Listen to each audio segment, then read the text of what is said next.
Okay, welcome to the Nothing to Prove, Only to Share podcast. New location today.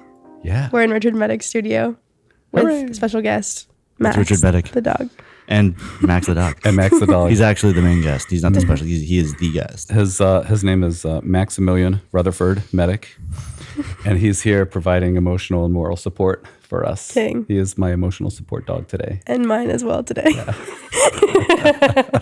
He's all of ours. He's the community dog. Well, Yeah. we were just kind of talking about how we don't know each other. That's right. We know nothing at all about each other. So tell me what you're up to. What do you do? Yes, this is like a speed date round. Yes. Hi. Yes, really. I'm married, so this is going to be very uncomfortable. But let me tell you, the rest of everything. I'm Richard. I'm a drummer, mostly. Mm-hmm. Been professional off and on for the majority of my life now. I moved to Minneapolis about 15 years ago, and I just I've veered my way into like the professional musician category from simply playing drums. For years and years, I've just played drums with people. And then lately, in the last 10 years, I've veered more into trying to do production and engineering. I play a few more instruments with people. I have this studio space here that I call Bones and Wire. This is I where didn't we know are it had a name, right Bones now. and Wire. It has a name, yeah. That is so professional. Yeah. You'd think it would be, right? But I really only came up with it so that I could have a DBA on my business checking account. As you should. You know? Yeah. Work smarter, not harder, for sure. But it is a fun name. Do you want to know why? Yeah, It's called Bones and Wire. It's not, this isn't a very exciting story, but most people go like, oh, you named it Bones and Wire. That's so goth and spooky, and you must like those kinds of things. And I don't really, it's just all of this stuff. I almost said a bad word. I don't know what kind of level we're on. You can say any word you want. Anyone? Well, Okay. Within reach. yeah. You know. I had all of these things in my like spare bedroom at our house, very tiny. And I have two kids now. At the time I had one and he was 2, and I was plugging everything in and trying to entertain this 2-year-old at the same time. And so I was plugging things in and singing like to the tune of Dem Bones. Do you know that song? The head bones connected to Oh, hell yeah, I know that song. Yeah, everybody knows that song, right? And that's what it was so cheesy. I was just like, the microphone's connected to the preamp. Dude, genius. The preamp's connected to the compressor. You know, and just doing this, trying to make my 2-year-old laugh while I'm like trying to get some work done. And that's when the name came. I was like, oh, it's kind of like, it's like Wow. bones and wire. Like I'm connecting all of these Yes. bones of my studio with wire, with cables, with actual wire. I like that. I love that. Yeah. Actually a great story. Kind of genius. Yeah. Yeah, it's fun. And I've justified it later. Like a lot of things, like you come up with a dumb idea and then later you Dude, justify it. That's like all of my tattoos. Yeah, it's great. I have Right? to make up the meanings for the people that ask. Right? And yeah. It's a spiritual reawakening. It's like, it's SpongeBob. You don't understand where my heart lies. In the end, I thought, which is true. I'm enamored by the idea that like audio that you record, you know, gets turned into a stream of electrons that travels down this thing and goes to these boxes. You guys can't see it here in video world, but I have a studio full of rack cases filled with gear, and they just go to these boxes, and these electrons just jump from circuit to circuit and box to box. Yeah. And then eventually get turned into zeros and ones and put into a computer. Like that whole path, really, I love it. I love it. So every time I think of the name Bones and Wire, I really do think of like that journey.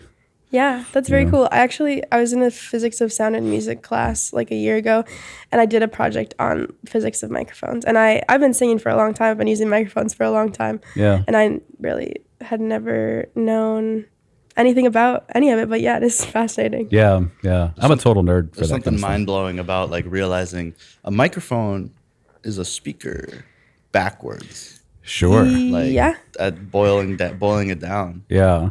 Kind of Yeah. Science. broke my head.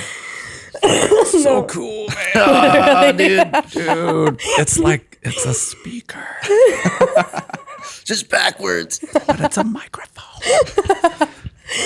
Okay, well, I want to know, like, I guess where it started for you musically, and I also want to hear about like your transition into the production side of things too. Sure. Yeah, where should I start? I don't. Start at the very beginning. At the very beginning. Your first drum set. Yeah. Okay, so somebody asked me the other day like why I started playing drums, and I don't have a good reason. You know, it's just one of those things that just sort of happens, and the next thing you know, like this is what you do. I mean, there were like lots of little things, but when I was like 3 or 4, I saw a picture of a little toy kids drum set in a Sears catalog or something, you know, and I really wanted that, and my parents couldn't afford it, or they didn't want it in the house. Yeah, I'm never gonna know. So they got me this little toy drum with like a paper head with animal on it from the Muppets and a pair of drumsticks, and I just played the shit out of that thing for about 2.5 hours until I poked a hole and ruined it, you know. Yeah. But ever since then, I've just been really enamored with drums, and a lot of air drumming all through high school and pillow drumming. But I never played drums until after I graduated from high school. Okay. I did a couple of years in the marching band. A friend of mine taught me how to play, like in the traditional grip style, which I've come back to playing these days, and I did marching band for a couple of years. But before that, it's always been saxophone. Okay. And just other music things, you know. But I never wanted to do it for a living. The reason why I did it for a living is the story I'm leading up to, because I think it's an interesting story. I've always wanted to play, but I never did. And so I had a scholarship for college, right? I never had good grades, but I somehow weaseled my way into this academic scholarship. And because my parents didn't have to pay for college, they my dad loaned me $3,000, and that money could be used for whatever I wanted, but it was really for either a car or a drum set. And he offered the drum set because I asked him. Yeah. But he knew that I would buy the car, because anyone who's not stupid would buy the car. But I bought the drum set, and so I had no car, but a gorgeous drum set. And then I just started playing it. But this whole time I was in school for real life school things. And then I was dating this girl who was like my high school sweetheart. Like we were best friends all through high school, you know, and then we started dating right when college started. So I had my whole life was mapped out, you know. Yep. And she broke up with me the week of finals. Dude, finals week? Finals week. My freshman year. And I was devastated. Dude, I was straight up depressed. And so I wouldn't get out of bed. I didn't show up to any of my finals. I showed up to like 2. Those 2 I did pretty good on. But I just didn't show up. I just slept my way through them. And so my GPA dropped from something great to like a 1.8, and I had to beg for my scholarship back. And they were like, "No, man, fuck you." And I was like, "Shit." And so so I ran out of things to do, you know? And like instantly, like everything fell apart, right? The relationship fell apart. And again, like I was like 18. This is so dumb, but when you're 18. No, this like kind of happened to me. Yeah? Yeah. So you know all of these feelings, right? Yeah. And you will learn when you get to be this age that like those decisions you make at 18 feel so weighted, because it's like it's all you have to reference, you know? Yeah. They lose their significance as they go on, but or at least they should. I don't know. Maybe they shouldn't. And so I just everything, all these plans, these stupid future plans I had, the college and the thing and the real job and the woman I thought I was going to spend the rest of my life with, all of it went away. And I just started going to these like blues jams. Now this is in Louisiana, in Lafayette, Louisiana. Okay, cool. This is where I grew up. Okay. And the blues jams in Louisiana, or at least this part, they're a little level above your typical blues jam. And so they were all these like super pro guys who would come in, you know, during their time off of doing gigs, and they were all cool, and they all taught me to play things that I had never been exposed to. They taught, you know, what am I trying to say? because I played and I bought that drum set finally, you know, and I was playing for like 6 months or something, but I was playing along to like rock songs and stuff you hear on the radio and all of these things. And I would show up to these jams and they could have like laughed me out of there and be like, get off the stage. You don't know what you're doing. But they would like teach me how to do a shuffle, or, you know, I'd watch them how to do, you know, doing these songs, and they'd teach me how to do these songs. And they'd never like sit explicitly show me, you know, but maybe one guy would be like, hey, look, watch that guy, watch how he does that, you know? So it just means it was a great opportunity to actually feel important and learn a couple things. And that's all I did for a while. And then I maybe did that for a few months, and then I started getting hired for gigs. Fucking awesome. And so in the meantime, I went back to school. I got a job, and I paid my way through like one semester of college. And then, but I was also playing gigs. And at the time I was like, why am I going to like, I don't understand this. I'm making like $50 a night. You know, it just felt so, you know, but the what it all boils down to is that, especially in Louisiana, working as a career musician is a possibility. All of these guys do it. Yeah. There's so many people, so many kids who were doing it off at 16, touring in all these Cajun and Zydeco bands, you know. But it never dawned on me that could actually be something I do. It had never dawned on me. It just kind of took me to kind of lose all my typical options and get forced into this scenario. And then it hit me like one day, like, wait a second, I could do this. Yeah. Like I never thought I could. I never even thought about it. I can actually do it. Mm-hmm. And so that's what I did. And then I just didn't stop, you know? Good. So there's been a few little sidelines, you know, as life hits you. But for the most part, since I've been 18 or 19, it's been out playing, you know. Cool. And the arc of what I do to earn money as a musician always changes.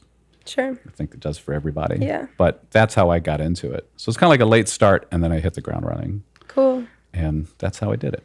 Sweet. And then so where did the production side come in for you? Well, it really kind of started with this friend of mine, who I'll probably mention more than one time, this guy named Teddy Morgan, who he lives in Nashville now. Okay. I met him in Tucson, Arizona. When I was 20-ish, I moved from Louisiana to Tucson, and I ended up meeting, there's like lots of little long stories in here, but the short story is that I met him, we became friends, and we started playing music together. And he was really into like the sort of like roots Americana vibe that was super hot at the time. This would have been like early 2000s. Okay. And I was like learning about that world, because up until then I didn't really know what I was doing. I was just playing a lot of blues bands, and I think I secretly wanted to be like a fusion-y jazz guy or something, you know. And so anyway, we started playing together, but we didn't have a lot in common, you know? So, so musically, like it was okay. And friendship-wise, it was okay. I think we were just kind of working together, you know? It was fine, like with a capital F, you know? Yeah. And then we did this show in Tucson. There was a little place called the Red Room, which is like a tiny little bar next to a diner that people would go and play for free, and you'd get fed, and they'd drink you up all night. And the vibe was super great. It was just a really cool thing to do, and so we would do that every now and then, and that's what we did. And we did it one night as a duo, and as a duo, it's really interesting if you're used to playing with a bigger band, you know. When you pair that down to two people, you have all this extra space to fill. Yeah. And then we just got into this conversation of how are we going to do it? How are we going to change the songs? Or should we change the songs?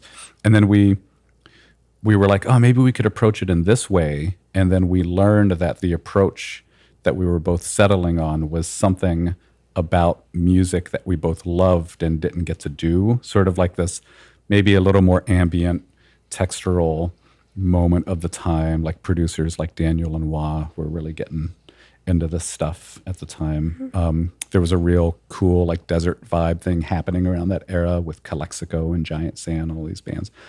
Anyway, just better things to do with sound. It's not important what it is. The point is like we both realized that we were excited about trying to create something musically with this genre that we knew nothing about but wanted to learn more about, you know? Yeah. And I'm talking a lot. I realize there's probably not any connective thread to any of this, but we're learning. Yeah.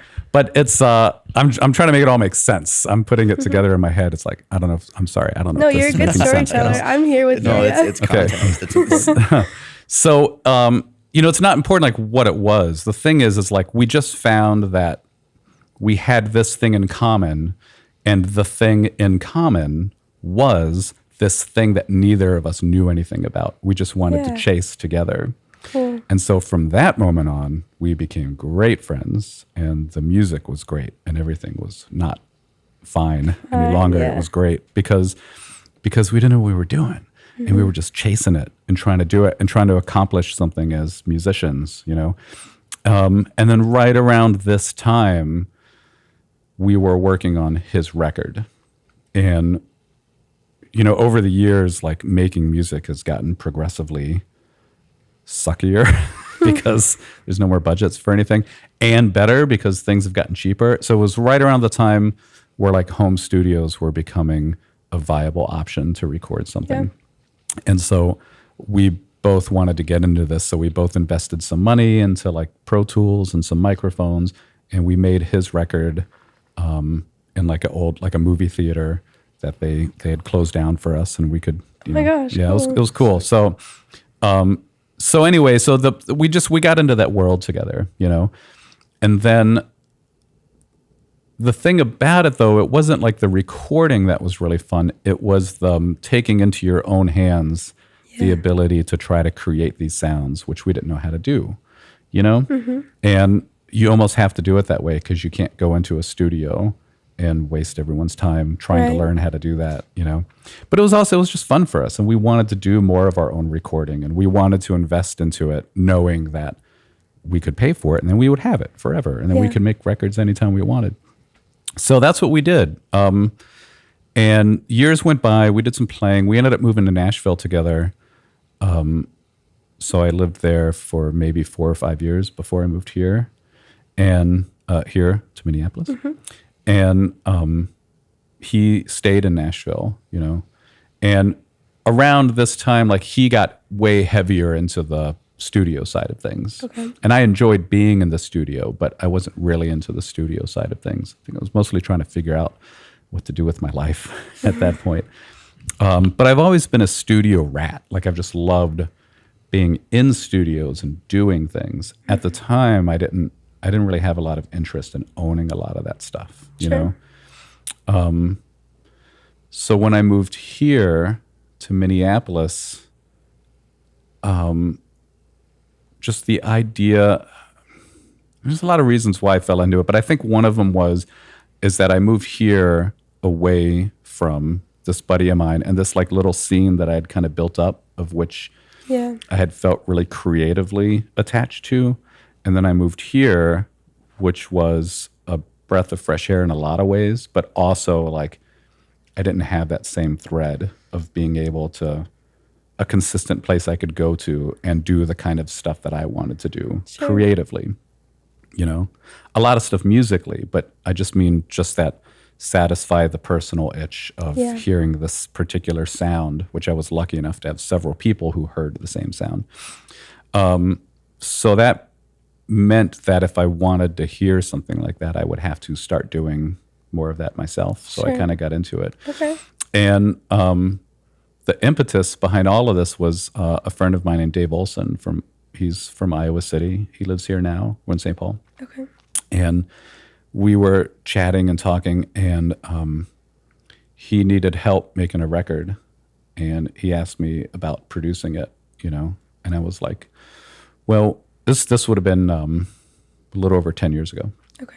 And he said, I said, well, yeah, what kind of record do you want to make? And he said, well, honestly, I've had enough of the music biz, and I've got these other things going on, and I don't know how much longer I'm going to do this, but I've never really made the kind of record I feel really glad about I just want to make like one last great record. And I was like, I'm your fucking man. Just if you trust me, I will make this happen. And I don't know that I made it happen, but I'm really proud of the record. I'm super proud of the record.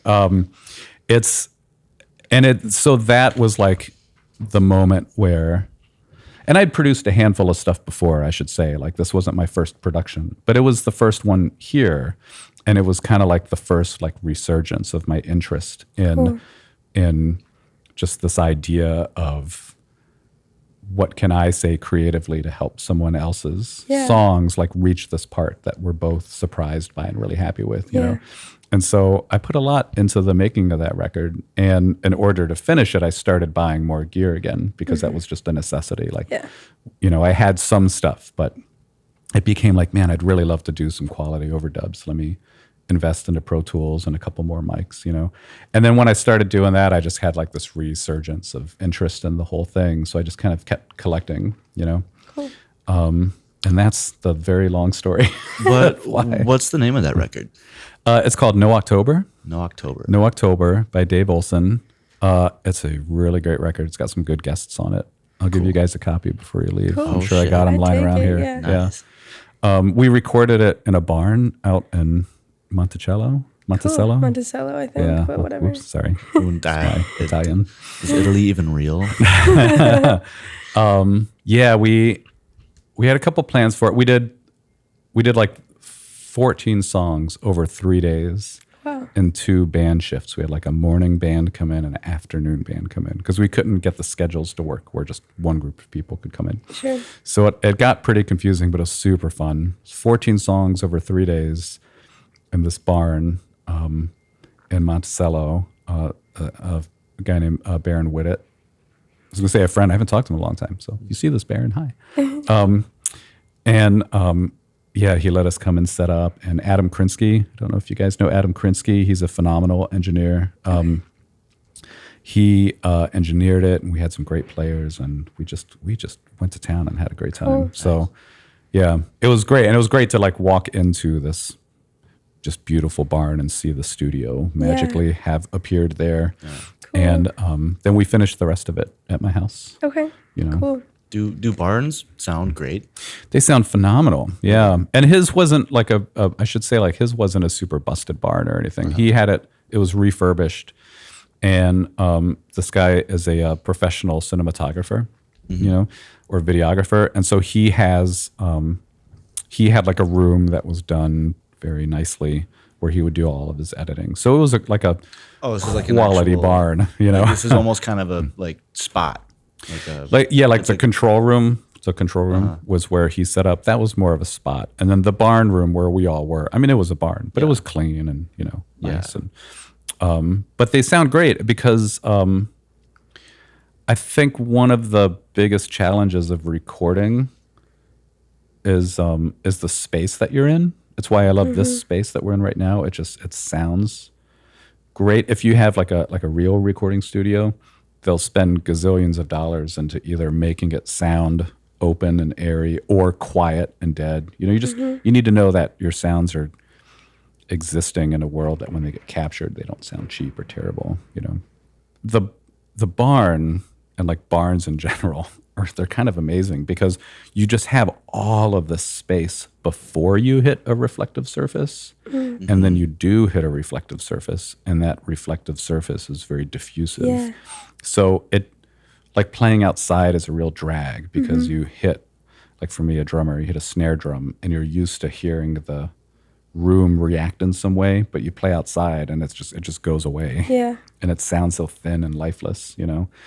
And a barn is like dangerously close to being that because it's so far until you hit that surface. But when you do, it comes back at you, and it comes back at you like so gentle and diffused that it's like the perfect combo of a big space and an intimate space. Yeah. You know? Interesting. It's like you're playing outside, but somehow it feels intimate. It's pretty phenomenal. Yeah. Cool. I'm excited to hear the record. Yeah. Yeah. Right. It's great. Yeah. One thing I learned about that record is it's like impossible to tell what parts were recorded in the barn and what parts were recorded in my room, you know, my little tiny bedroom, which is kind of the fun about Yeah. making records, I think. You know, Totally. there's a little bit of Hollywood in there. Hollywood magic. What's the vibe of the record? Like, what can I expect? It's so Dave is he is I was gonna say like Iowa City songwriter. There's like this vibe of songwriters from Iowa City who I kind of lump unintentionally, maybe I don't know. I don't mean to lump them all in the same category, but there's definitely like this really great vibe that comes from that area of you hear songwriters. They're amazing storytellers. They have different ways of weaving how they get these stories across, but they're all like great storytellers. Cool. And so like Dave Olson is one of them. Pieta Brown, who's on the record, is another one. You'll with her. Really like her. I'm surprised I haven't shown you Pieta Brown. Honestly, I was going to say that sounded familiar, Yeah. and I think it's maybe because you have. Maybe I have. I don't know. Pieta's fantastic, and she's from Iowa City. I thought of her first because I've been working with her and I'm playing with her in a couple of weeks. But and her father, Greg Brown, is probably like the most famous of the Iowa City songwriter thing. You know, guys like Dave Moore. I'm naming all these names, which probably nobody knows except for me and other guys who like Iowa City songwriters. But guys in town are from there. The Pines was a band that was pretty big here for a while. I think they're taking a little of an extended hiatus. But Dave Huckfelt and Benson Ramsey, Bo Ramsey's son, just all these guys come from this world. There's this huge like writing community there of both writers and musicians. And it's just they got a thing. Iowa City's got a thing. So anyway, so Dave's thing is like this Iowa City songwriter vibe, this like great storytelling kind of like slice of Americana, but it feels more honest. It doesn't feel like a figment of anyone's imagination. It feels like all of the stories actually happened. Most of them did. Cool. And his stuff is like, it's really simple. You know, he takes like the genre and just like really simplifies it into these really cute and compelling stories, but they're not like trite in any way. Do you know what I mean? Just like these really simple stories, but they come off with such like honesty. You just gotta love them. That's my thing. So that is his vibe. And when he came in to demo these songs, it was just him and an acoustic guitar. And then I helped to find the band that would create some sounds that would create more of like an atmosphere for this, for these stories without overshadowing what he does. Cool. Yeah. Man, I'm excited to hear it. Yeah. It's pretty cool. Yeah. We got to get kind of dark in a couple spots and a little more. Some songs got to be aggressive. There's like one unapologetic like country rocker at the end. Okay. And then a song that we recorded outside with crickets in the field in the middle of the night and the moon overhead, you know. Cool. It was pretty nice, yeah. Vibes. You did mention something when you were telling the Dave Olson story that he was like sick of the biz and wanted to make a record. Yeah. And I was like, well, what do you think of the biz? You're still doing stuff in the biz. Yeah. But I feel like everyone has an opinion of the biz. The biz is, yeah. It's hard. It sucks. It's the biz sucks. But I'm not complaining about the biz sucking. Do you know what I mean? I do. That's kind of everybody's take. Well, I mean, I have so many. Listen, I got so many opinions. I'm the bad person to have on a podcast because I can talk for hours. And I'm not saying that these opinions are right. They're just mine. I think that I run into a lot of musicians who are, and myself at times, who are really angry and frustrated at the music business in general. And there's a lot of reasons to be upset about it. And I don't mean like the long-term obvious rights that should be wronged. I'm skipping past that part, you know, of like there's misogyny in the music business and there's racism in the music business and there's the hierarchy and all of these things. I'm just pretending that's not even a problem in my criticism and others' criticism of it, which is just, you know, all of these roadblocks that make it very tough, right? whether it's like breaking into the music business because it's like this club and it's a real thing, there's clicks and you have to work your way in, or making money in the music business, or getting famous in the music business, or getting the support you need. I could go on and on and on. There's like a gazillion reasons why the music business sucks, you know? And I get it. But I think I'm in the minority of musicians when I say this, but I mean it 100% sincerely. The idea that any of us can be musicians as a career is ridiculous to me. I mean that sincerely. It's ridiculous. Just the idea of being an artist. I don't even mean like a musician, like a technician. I mean like just an artist, something with somebody to say. Like, you are making things that you want to, and you're lucky enough to have people in the world like your self-absorbed things that you create for whatever reason you create them. You know what I mean? Just the fact that we can do that, it's selfish. And I don't mean that in a bad way. I just mean that in an honest way. Like, it is a self-fulfilling thing. It enables artists to feel better about themselves for whatever reason when other people like what they do, you know? And so to expect that there's an industry that will somehow make our selfish desires available to everyone equally is crazy to me, you know? And I know there's a lot of what I just said that's like extremely loaded, and it's because I'm sort of getting my thoughts out there and not really distilling them very well, you know? But I guess what I'm saying is, like, the music business is hard, and I expect it to be. Yeah. And in some ways, I think that it should be more hard, you know? I know a lot of acts, I'm not going to name any names, but who are not that good.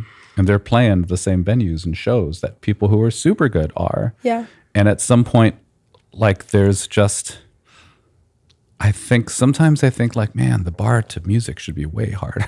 And sometimes sometimes I think the exact opposite. I'm like, who are any of us to be a judge or a tastemaker? You know what I mean? You're out there playing. Just that alone should get you a chance to be on stage. Let the public decide if they like it or not, you know?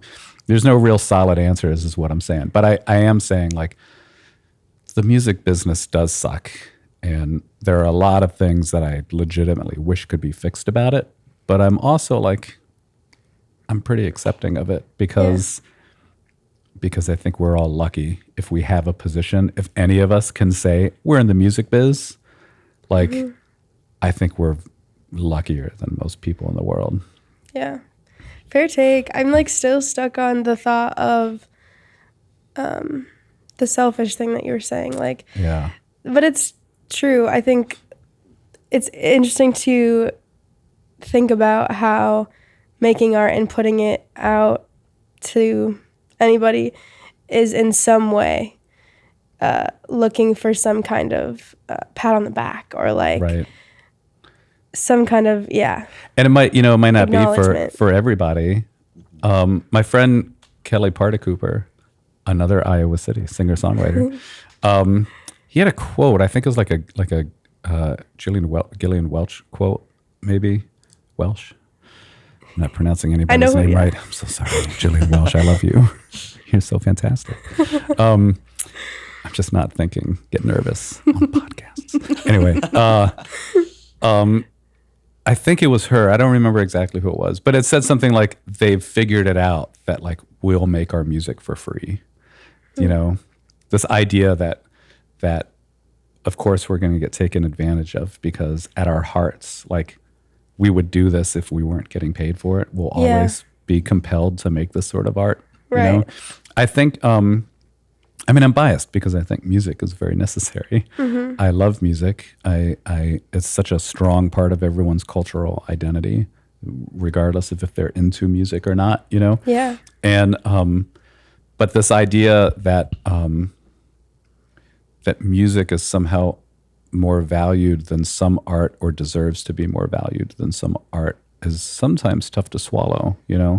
Like, if you have a painter who just sits at home and paints this creative things, they would probably do that for free, you know? And if someone liked the paintings they did, they would be very touched and maybe compelled to make even more art, you know? Right. But I think music is kind of the same way. And I don't know why, but maybe it's just because I know more musicians than painters. But I feel that with a lot of musicians, they create this art, and one of the trade-offs is, not the trade-offs, the expectations is that there's going to be a crowd of people who appreciate it, and they get angry if it doesn't happen. Dude, yeah. You know? And it's that thing that feels selfish to me, that sort of trade-off. It's like why? I mean, and let me explain this. I'm just saying, like, that feeling of people appreciating what you do is, like, at this point, the only reason I'm still in music. Yeah. It's, at this moment, it is like, it's not my driving factor to do it, but it's the greatest reward if someone really appreciates what you're doing. And so I feel that it's a selfish endeavor. And I've gotten into real arguments with my musician friends about this very concept. Yeah. One of them in particular is like, it's not fucking selfish. We work very hard. I'm like, we do work hard. Yeah. But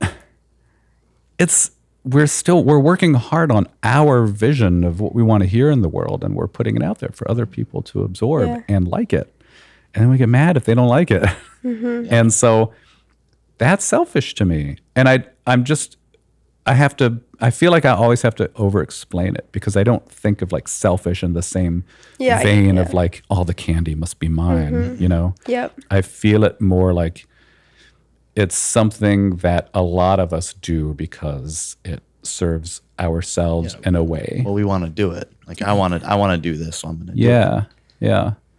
Whether or not it's like a big deal. I know. And that's why I think that the music business is allowed to be hard in ways, although there's just so many other ways that it should not be hard. Yeah. You know, but it's maybe that's why it doesn't surprise me that it's hard, you know. If I was a doctor who did life-saving surgeries on children, do you know what I mean? Yeah. And I was good at it, I would expect that the bar for entry into hospitals was very low, and everybody liked what I did, and I wouldn't feel that selfish about it. Do you know what I mean? Yeah. Mm-hmm. Doing good if I just had the skill and actually did stuff. But if I'm like, I hear music in a certain way, and I'm going to do it, and I want you to like it. And if you don't like it, I'm going to be quietly hurt about it. I'll probably pretend it doesn't really hurt, but it does. And if you do like it, then I'm going to feel so good about that. And I want an industry to pay me for that feeling. Yeah. You know, that's an exaggerated version of how I feel about it sometimes. That makes sense. Yeah.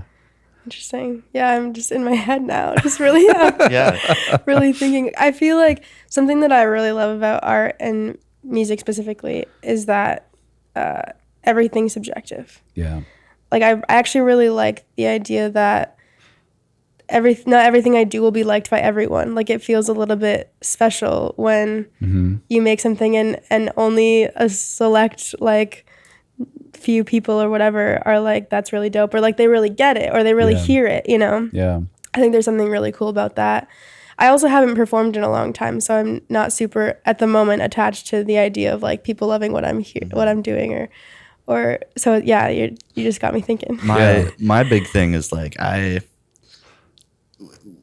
early gigs when I started playing shows was like, well, it'll be great if they like it, and I won't really mind if someone hates it, but I'm really just nervous if someone just doesn't care. Yeah, you know, like that's the worst. Yeah, that's like when I'm just so in the middle of like, I'm not like terrible, but like I'm not great, and it's just I got nothing to say about that. I have no opinion. Like, I'd rather be hated than like just sort of like whatever. Yeah. No thoughts. Yeah, that's tough. That feels, if that's a tough one. Yeah. If you're putting it all out there, like no one's paying attention, then it's like, oh man, I just want some sort of response. Yeah, like throw a tomato or something, dude. What the hell? But I mean, you have a good point though, and I should say like that whole like expectation, that's a very small, that's a slice. I think it's a big slice, but you know, it's a slice of everyone's music experience. I can't speak for every musician, you know, because there are some guys who would fight me to the death, and they would say like, I don't do it for anyone else. Fuck those guys. I do it for myself. Like, I don't really believe you, but I should, you know. But well, I think there's, of course, like it's in everybody for sure. But there's stuff that I do knowing full well that no one is going to like it. Yeah, and doesn't that feel good? It does. Yeah. Well, I think I do it maybe for different reasons than other people do, because we all have different paths, you know, but like I do a lot of music for other people. Yeah. And so if I'm goofing around here by myself and I want to make a little piece of music, it's just to satisfy some latent curiosity. And I'll put it together and publish it in some sort of way, you know. And because it's really fun for me to tell people this is the goofball shit that I like if I'm not busy, you know. This is like, here's a snippet of my imagination for a couple seconds, you know. And that really does like go out there with no expectation.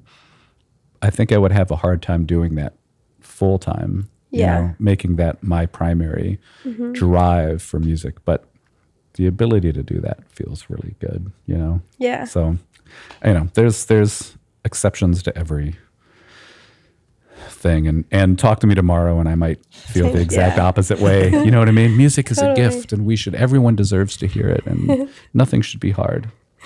We should all be millionaires, you know? That for sure. I can get behind. What are you working on right now? A bunch of shit? Yeah. Well, I'm wrapping up a bunch of shit. It was a really busy summer.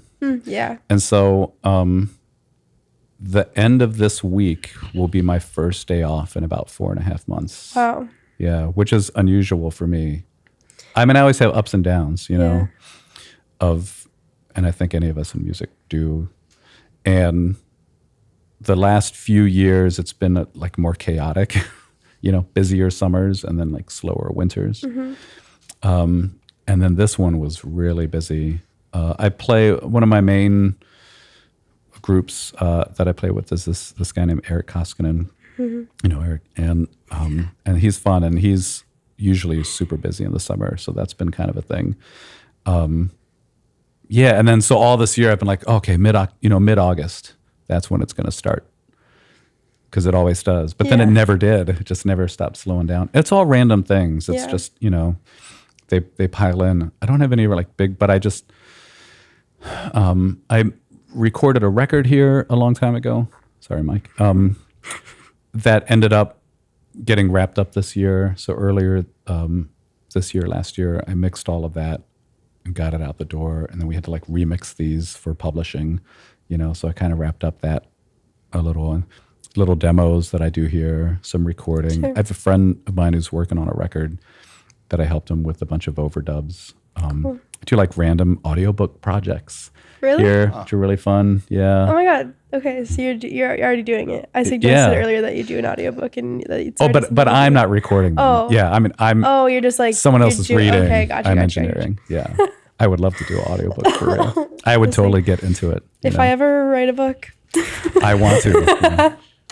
Nothing to Prove was brought to you by Abrianne and Aurelio. Right? See, it's good, right? I could do this. So good. Place that at the front. Yeah. And then I'm playing gigs, you know, I'm playing shows. How often are you gigging in a week? It depends, you know, like a lot of things. But because so there's no like, well, typically, like it's just it goes in these phases. Yeah. So like last week, I'm trying to remember what I played. I mean, it was a lot. I know it was a lot, but I can't remember what it was. What it was, like 3 or 4 shows, you know? Sure, yeah. And then one week it'll be like nothing, and just all studio stuff or whatever. I tend to, if I'm slow, I tend to just try to fill in with whatever I can, you know? I'm not really good at like, for example, across the hall is a recording studio, real recording studio. Matt Patrick's The Library, excellent choice for your recording needs. Matt Patrick's The Library is an excellent choice for your recording needs.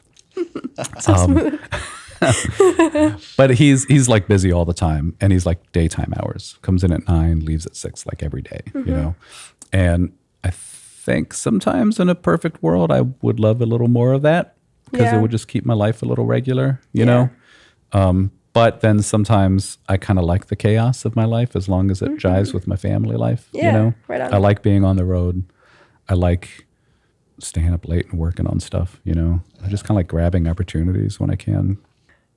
Should we hit him with lessons learned the hard way? Oh yeah. Well, so actually, how I came up with that question was because he told me a story one time of how you left some sticks in a different city on a tour. Oh, and you had to literally, like, you cut your own sticks. Yeah, you like crafted them. It was so stupid. Yeah. It was so dumb.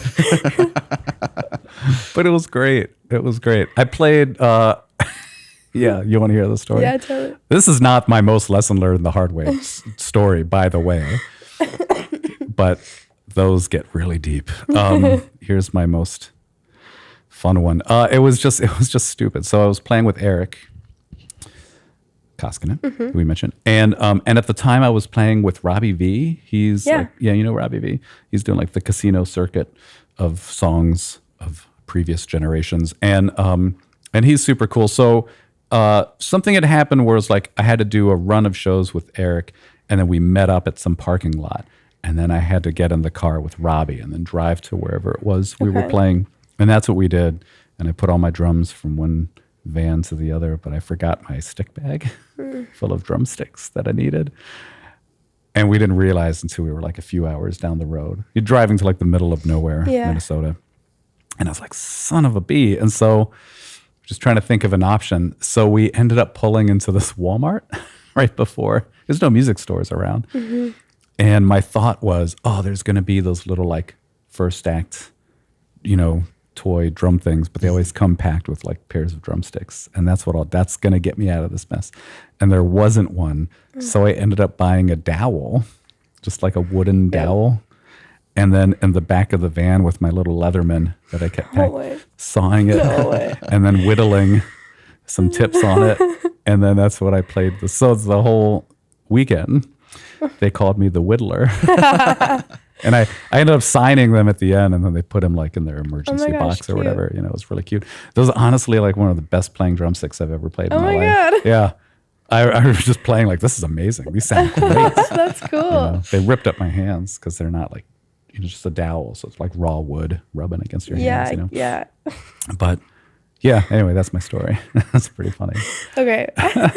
Any other lessons learned that you want to share? Oh, Jesus Christ. So many. There's so many lessons. Yeah. I'm trying to think of like a big one. Leave everybody thinking, Do it. I don't. You know what? I will say this. I think that if you want to do anything, let me shrink this. Talk about music. Okay. So we're here to talk about music.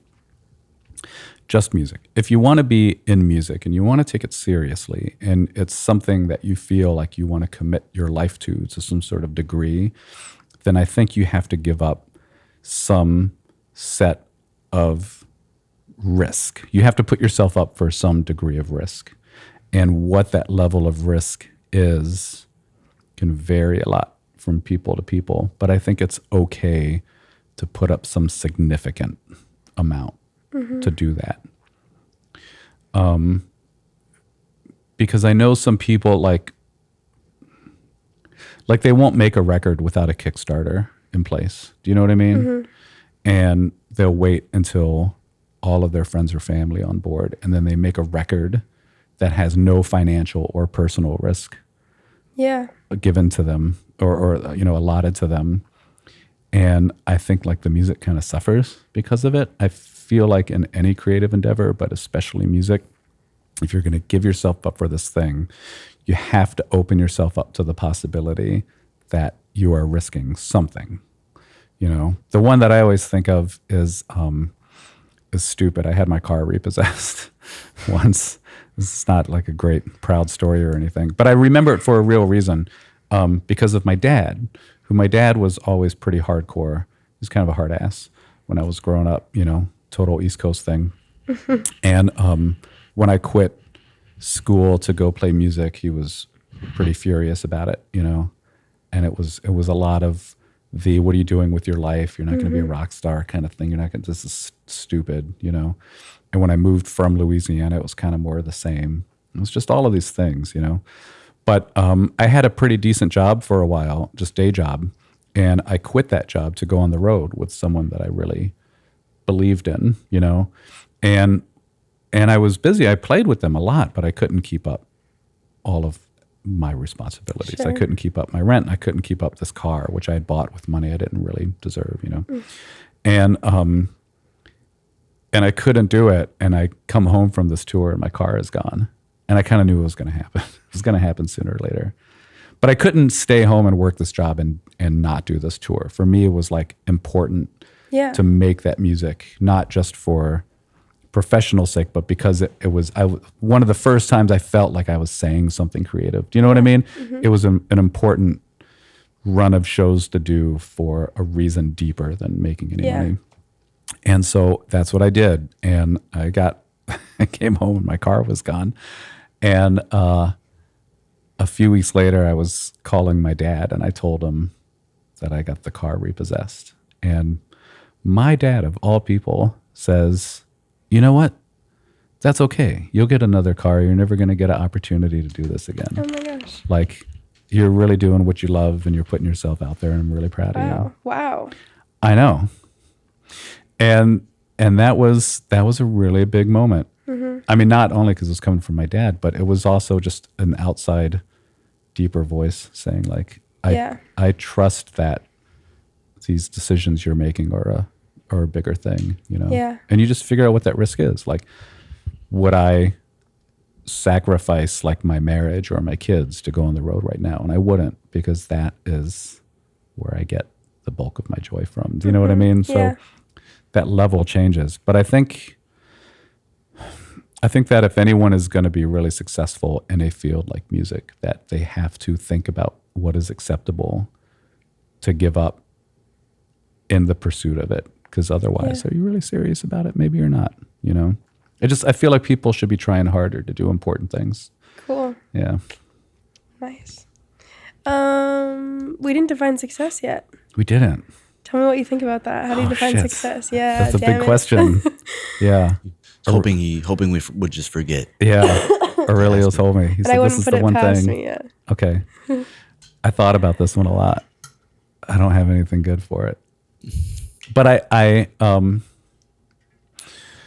will say this. Like, I wanted really bad to have like a great one-liner. Success is the feeling that your heart makes when it is full. Boom. You know? Yeah. And then they put that. Cut the camera. It's like, it's over. Yeah. You did the it. podcast is done. We did Season finale. And obviously we cracked the code. That's not even true at all, is it? You know?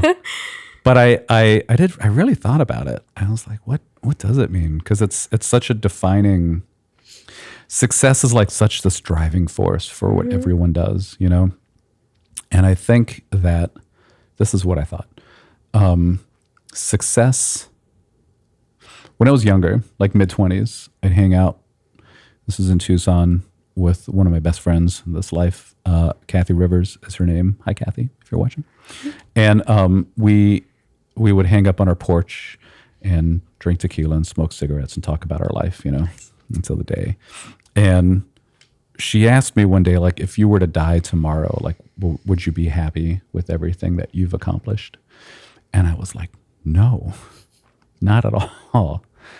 And she's like, why? Because you've done all these cool things. I'd done a little bit of cool stuff at the time.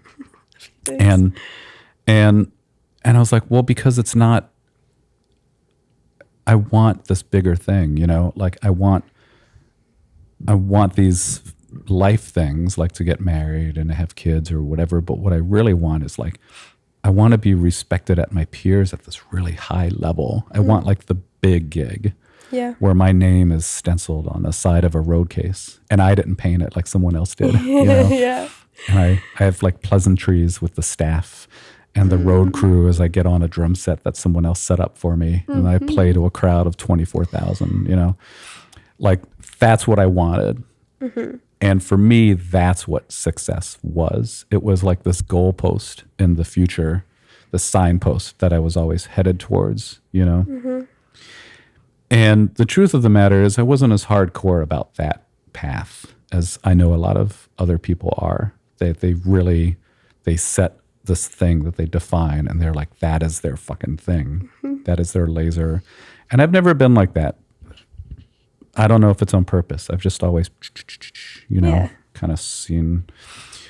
But for the longest time, that's what I would define what success was. This thing, this signpost. And then life happens, and then you like live a life, and you find this joy in other things, and you have your heart filled with other things that you accomplish in music or without or whatever, you know. And then I did things like I got married and I have kids, and this family of mine is probably like the biggest source of soul fulfilling happiness that I have, you know. And so but that wouldn't make me feel successful, you know. The things that I do career-wise, I think, are where I put all of my success thoughts into. But it's just so varied, and it's impossible to have a signpost anymore, you know. Yeah. Because there's no use in chasing it. It can be so many things, but it's all like a complement to these parts of my life that are not defined by success. They're just defined by happiness and feeling like you've done an okay job of being a good person in this world, you know? So, and that's why I thought so hard about that word, like what it means personally. And I think at the end of the day, I think that for anyone, what success really means is, are you accomplishing the things that you need in your life to make you feel happy at that moment and satisfied, you know? And they can be little successes or big successes. Do you know how, like, if you unearth a diamond raw from the world, like, it doesn't look like a beautiful cut diamond. It's just kind of chunky. As you do. As you do. You know, like in your day. I did that last week, yeah. Right. And they say, like, you know, you have to be an expert to cut it, because if you cut it in the wrong way, the crystalline structure will shatter, you know? And it's almost like I feel like I started with success as this massive raw diamond I was chasing, and then at some point maybe found it, you know? And then, like, the first thing I did was shatter it into a million little small pieces, and then I'm just out there like chasing those little bit of pieces, you know? So for me, success is when I come home at the end of the day and I'm there with this thing that I've helped to create, you know, this family and all these things. Can I look back at the things that I have been working on and feel like I did a good job, you know? Like, I'm not coming home with regret. If I can do the things that I love to do and not feel regret about the job that I've done, I feel very successful. And I think getting through life, that's a really important thing to do, you know, because I could die tomorrow. And I never did get that sweet ass gig with my name stenciled on the side of a big fat road case, you know, and I've come close. That's the drag. There's so many close opportunities. I'm like, fuck, like nothing ever works out for me. And I get it. Like, I'm not really that great. I'm kind of a pain in the ass on the road. So I just, I'd be kind of bummed that I died, you know, but that driving signpost, I think, is just like a mirage for so many people. I think that it really is like, can you do the things that you love? Can you feel proud about what you did? Do you feel any regret? You know, and if you can come from all of that and like live with the stuff you've created around you and feel pretty good about yourself, that's pretty successful. Nice. Well said. Thanks. Boom. Yeah. Series over. Yeah. I was just like, while you were talking, reflecting on how many times that somebody's answered that question for me, and like how cool it is that the definition really can change and fluctuate, like year by year or day by day, or like you're talking about just like in that moment too. Yeah. I think that's cool. I feel like I'm so much kinder to myself because of this podcast, I think, when it comes to how I think about myself, not just creatively, like in all aspects of life. Yeah. This is so good for us. That's good. Damn. Good time. Yeah, all right. Okay, any questions before we say bye? I'm okay. Okay, do you have anything you want to plug? Like, oh, you know, there's something I kind of want to plug. I finished mixing and remixing Lucy Michelle's new record. Okay, wait, I know who that is. Yeah. Yeah. So we recorded it here a few summers ago before COVID, and then finished it up. I wrapped up the mixing on it last summer, but it wasn't released until just a few weeks ago. Cool. And that's the first album that I did I did all the engineering, except for recording a few overdubs and tunes. I did, we recorded everything here, minus 2 songs they did at the Terrarium, and then I mixed everything here. I was just really proud of it. Cool. You know, it's the first full album that I've mixed. Cool, I will listen. And so I'm really proud. And I had a really big hand on doing the second half of the production on it. So I didn't ask for like a production credit. I just asked for like a additional production by, Sure. But I helped a lot with the record. So it's as close to a production as I've got. Cool. I guess I'm just saying I'm really proud of it. So yeah, right on. Whoever's out there wants to listen to that Lucy Michelle record, I had a really good time with it. And I would love if they did. Oh, I'd love if we all made Dave Olson famous. Yes. Let's That'd make be fantastic. It Is the Lucy Michelle record out? Or Yeah, it is. It's out. Okay. It's out. Yeah, it's called Womanly. Okay. Well, thank you so much for doing this and for having us here. Yeah. And Loki, if you're for real about letting us listen to it, I might be interested in having a conversation about it. We should have a conversation. Nothing